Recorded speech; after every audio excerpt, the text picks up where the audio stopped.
બોલે ને હવે ના ઈ તો બિસ્કિટ નો પડો સારો પડે ના અમે હવે જો ભાઈ આજે દીવદર તાલુકાના સણાવ ગામે અહીંયા સરપંચ થઈ ગયા અને ભાઈ શું નામ તમારું મિત્ર? બળવંતજી પછી જવનજી તમારું શું નામ?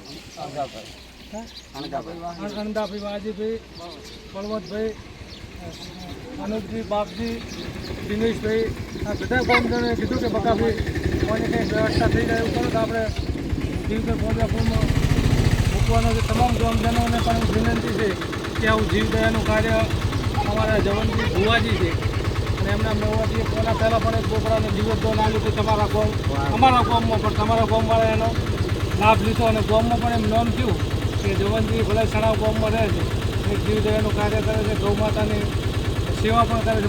ગૌશાળામાં ઘણી વખત ફૂલની પોખડી આવીએ છીએ પણ કહેવત છે ને આપણા ફૂલનું કામ થતું હોય એક જણો કરતો પણ એનો લાભ તો આખા બધા ચૂલાદીઠ મળતો હોય એમ પોતે કરે છે એટલે આપણને થોડો ઘણો તો લાભ મળે જ છે. બરાબર છે. એટલે આ જીવદયાનું કાર્ય કરવાનો અવસર મળ્યો. તમામ ગામજનોને શુભેચ્છાઓ. જીવદયા પ્રેમીઓને જય માતાજી, જય ગોગા માતા.